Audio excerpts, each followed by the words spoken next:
Coming up this weekend, couple of big-time middleweight finishers, and they're looking to make it like Guns N' Roses in 1990 or Bob Dylan back in 1973, because these two are knocking on the rankings door. We have Roman Dolidze. He's taking on Kyle Daukaus. Yes, you know, Chris's brothers. Well, there's only one, or Chris Brothers, like the pepperoni that they make in the Maritimes out of Nova Scotia. But when we do focus on this matchup, the main key point is the fact that this fight was booked quite a few months ago, many months ago, and realistically, Roman Dolidze was unable to make the walk. They rebooked him against Brendan Allen, and then he couldn't make it to that fight. And for Kyle Daukaus, he was booked in a couple of different matchups, but ultimately he was able to take on Jamie Pickett back in February. First round submission win in that fight. And now they've rebooked Dolidze with Daukaus. And Matt, we spoke about this fight a couple of months ago. Not really sure if the Jamie Pickett win has all that much bearing on it, but we'll throw it on back to that original prediction video. We'll update you with the odds and give you a final look at the preview and prediction for Dolidze versus Daukaus. Matt, Kyle Daukaus, he's really broken out of that shell. And no matter what you make of his last fight, which was a no contest against Kevin Holland, he was having a ton of success before the clash of heads. And then after the clash of heads, he had even more success where he was able to finish the fight. But after the fact, you know, we have that replay review where members of the UFC were in the ear of the commission. That was a really awkward moment. It was a no contest, Craig. I don't like what you're doing right now. It was a no contest. I just don't like it when Mark Ratner and Sean Shelby are able to kind of enter into the conversation. Craig, there were refs around there too, and that's their job to monitor the film and to give that information to the ref inside the cage. They did nothing wrong. It was awkward. Now we get a fight that's not as awkward as their banter right there, because for Roman, he was getting ready for a fight against your boy, Eric Anders. Anders out of the fight, and it was supposed to be the rematch of that fight between Kevin Holland and Kyle Daukaus for this weekend. So both guys, they just crisscross, everybody clap your hands. We get this fight. Come on, yeah.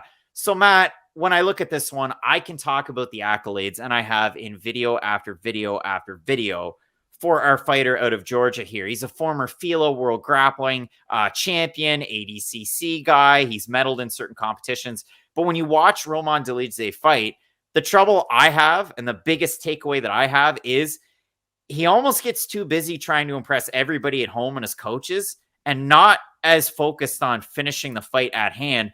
That got him in trouble against Trevin Giles, where it started to go a little bit more downhill as that fight went on. And we make jokes. It's a Fight Night Picks exclusive. Matt kind of rolls his eyes. That Trevin Giles power jab was on point that night. And then in his last fight for Roman, he fights Laureano Staropoli, where, yeah, he does have a lot of success. It's just, I wish he would finish more fights. And for Kyle Daukaus, we bring it back. He loses his UFC debut on short notice against Brendan Allen, but there were a lot of positives to take out of it. He finished strong in that fight. It was a good one. Then he comes out, he beats Dustin Stoisfus, a guy that might be a little small, maybe for 185, but a very well-rounded guy on paper, 100%. He wins that fight and looks good. Then he loses to Phil Hawes. Okay. All right. And then he was on his way to beating Kevin Holland. No, he wasn't. Let's stop it. Nothing happened up until then. Craig, even if you look at the stats, Kyle Daukaus had 9 strikes. Kevin Holland had 3 up until the head clash. He at least landed 1 strike after the head clash. So you cannot stand here and tell me that Kyle Daukaus was dominating Kevin Holland when he was ahead by like 2 significant him up strikes against the cage, was working the takedowns. If you put any stock into that fight, I can't put any stock into the Kevin Holland matchup. I really can't. Because Kevin Holland, Roman Dolidze. This is the point. This is the point that I'll make before I hand it off to you. The only positive that I have out of the Holland fight, well, actually, there's 2. 1, spotlight wasn't too big against 2020's Fighter of the Year, whose star has definitely diminished. It definitely has, but the spotlight wasn't too big in a giant fight. 2, in that fight, he didn't look all that bad, and he was able to accentuate the things that he's good at. Where I want to hand this off to you, Matt, is the fact that Kyle Daukaus is a decent striker, but excels at grappling. He's going to take on one of the scariest grapplers at 185 pounds coming up this weekend. So I really do want to get your thoughts on just this matchup alone. Dolidze, who is scheduled to take on a guy that's pretty good at striking, but also wrestling, and Eric Anders, some comparables there, versus Kyle Daukaus, who is getting ready for a primary striker if there ever was one. This thing about Roman, he's the better grappler when his gas tank is near full. Like, cars don't work like this in real life, where the less gas you have, the slower you move. But that kind of is the case with Roman. There's only one episode of Seinfeld where Kramer tries to take the Saab as far as he can. But even then, the Saabs turn out like Roman. And in the third round, you get scared. But Roman can have success grappling against Kyle Daukaus for like 3 minutes in this fight, and then I really do think the field gets even. Like, if you could have success grappling against Brendan Allen, I think you can have success grappling against Roman Dolidze. I don't not believe that for a second. Like, Allen's a much more consistent fighter than Dolidze. He's a much more polished fighter than Dolidze, and they do a lot of the same stuff. And I really do think that if you can face adversity against a really big, strong grappler like Brendan Allen early in their fight, and then turn around and borderline get a 10-8 round against him in the third, does that not exactly sound like how a fight against Roman Dolidze would go with Kyle Daukaus? He might lose the first 2 rounds, but come on really strong in the third.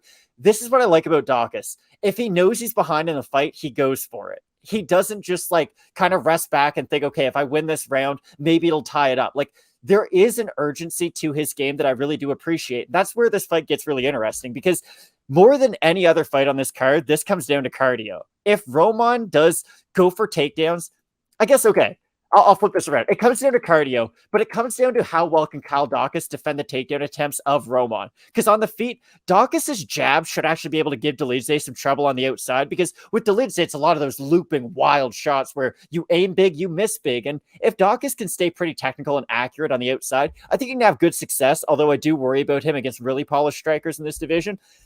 But on the mat, I think Daukaus is honestly the better grappler. I think stylistically, this is kind of a tough matchup for Dolidze, because hear me out. With Roman, he is great when he's really explosive, but everything he does is extremely unique. He goes for leg locks. He doesn't go for traditional submissions and transitions.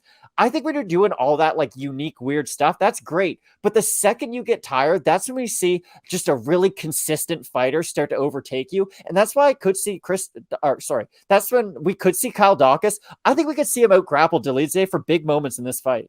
Well, this is the funny thing. So as we're talking about this one, I figured, okay, I'm going to look up Dolidze's fights in the UFC. So he fought Hadis Ibrahimov, no longer in the UFC. He fought John Allen, who lost to a short notice opponent, Dustin Jacoby, on the weekend. So beats John Allen. I just want to get that out of the way. Loses to Trevin Giles, who on his best day is a top 15 middleweight. And I'm not joking about that. We got to start giving Trevin his flowers. Houston's finest. And then he beats Laureano Staropoli, a blown up welterweight who just got cut from the UFC after losing to the Nightwolf, Jamie Pickett. So, Matt, the wins, I mean, he beat John Allen by split. Again, he had a lot of success. We could say the same thing about Daukaus, though. Now, if we're being honest. Hear me out. This is where I'm going with my point. Against Hadis Ibrahimov, Roman's the favorite. Against John Allen, he's the favorite. Against Trevin Giles, he's the favorite. Against Laureano Staropoli, he's the favorite. Matt, I'm going to try and find you some sites that have odds on this one. Dolidze opened this fight a plus 120 underdog. He's a plus 180 underdog. For Kyle Daukaus, he is a decent-sized favorite, open to minus 140, minus 223 right now.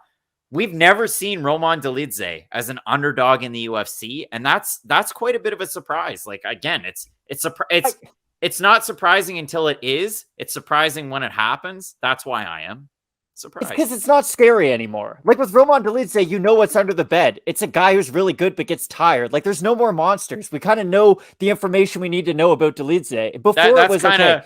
That's kind of what my wife ends up with, like, late at night. You know, she tries wrestling under the covers. It's a guy that's, you know, late at night. He's under there. He gets tired, so you better get the work out of the way quick. Not where I thought this was going. Here's the thing.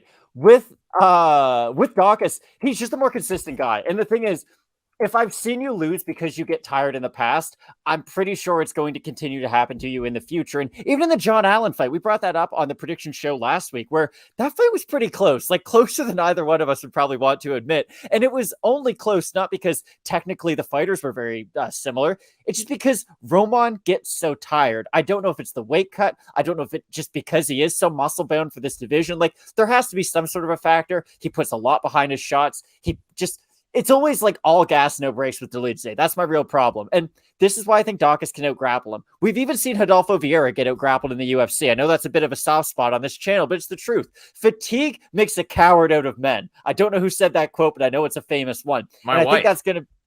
There you go. I think that's going to be the case with Roman. I think he will look good in the first round, but like we've seen before, if Kyle Daukaus can get over that speed bump, get over that hurdle, I think he'll be able to take over as the fight progresses. So we have a look at the odds for this matchup, and it's Kyle Daukaus, the favorite, open to -175, -233 right now. For Georgia's Dolidze, open to +150, +187 or thereabouts. So, I mean, Matt, I'm going to have a look at the Tapology votes. They're a surprise to us as they are to you folks out there. And with Kyle Daukaus being that big of a favorite, I'll say over under 67.5%. I'll say over. You're going to say that it's over, and it is over. 910 total votes, 81% Daukaus, 65% by decision, 28% by submission. For the 19% that have Dolidze, the former FILA World Grappling Champ, 56% by decision, 28% by knockout, and some change on the submission.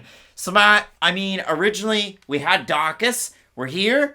We're having fun. It's June. Do we still have Daukaus? What are you thinking about this matchup here? I do still like Daukaus in this fight because here's the thing for Roman Dolidze. I know he has more wins than losses in the UFC, but when you look at his UFC career, are you really wowed by any of the performances? Because I gotta be honest, I've never been all that impressed by any of his singular performances. It's a lot of really nice burst out the gate, and then we all kind of know what the story is. He does decline as the fight continues. And for Kyle Daukaus, he is going to look for success in a lot of the same areas Roman Dolidze will look for success in this fight. They're both going to try to take it to the ground, but in very different ways. Roman more with high trips and whatnot, and Kyle Daukaus with more of a traditional wrestling approach. The difference is, I think Kyle Daukaus is a much heavier fighter once he does get on top in these positions, whereas with Roman, yes, he's very physically strong, but he's one of these fighters who has a tendency to float a little bit too much in that top position. And I do think a grappler like Kyle Daukaus, if he can just continue to wrestle through some of these positions, could eventually get in that top position and then outwork Dolidze. When we watch Roman Dolidze fight, it's like he didn't have a dad that cared about him when he was a kid, because he's just out there going, do you like this, coach? Should I do this more, coach? Like,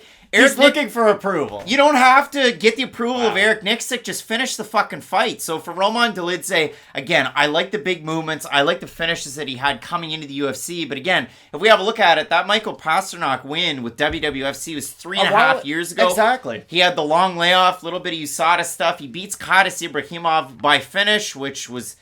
I mean, that was like a fidget spinner 4 years ago. He gets a win by split over John Allen, loses to Trevin Giles, and beats Laureano Staropoli, a blown-up welterweight who really fizzled out at the end. We were all expecting big things out of old blonde hair Laureano. But yeah, for me, Kyle Daukaus, again, I get it. The 5-on-in, it's not as sexy as Roman Dolidze. You have the no contest against Kevin Holland. You have a loss to Brennan Allen in the debut and a loss to Phil Hawes, where he did get out-wrestled. But if you do look at it, nice win over Dustin Stoisfuss, the finish win over Jamie Pickett. For me, Kyle Daukaus, a little bit busier when he's on the feet. When it comes to grappling, defensively, I like how sound he is. It's just, if Dolidze can put on the pressure, Dolidze can keep the wrestling going, I'm not sure if he's going to be able to do it. And even for Hawes, he started to kind of slow down in the third round as that fight wore on. And the thing for Daukaus, too, I know we both don't rate that Jamie Pickett win all that highly, but it is a good just getting back on the horse win, you know? He didn't look great against Kevin Holland. I know there was the headbutt, and he was able to get the submission win over Holland, but it was a weird fight. He did sort of need that reset, and I do feel like the Jamie Pickett win was just a good confidence builder for him going into this matchup. So I do feel like Kyle Daukaus is just in a better position in his career overall for this fight. Both of us going with the man that wants to be known as the Darce Knight. It's Kyle Daukaus to get the win. We have some big time fights, and listen, do I think middleweight's the best division in all of MMA? No, I don't. But some of the best middleweight fights you're going to find are on this card. Let's keep it locked in with Fight Night Picks. We always say, let's get into it.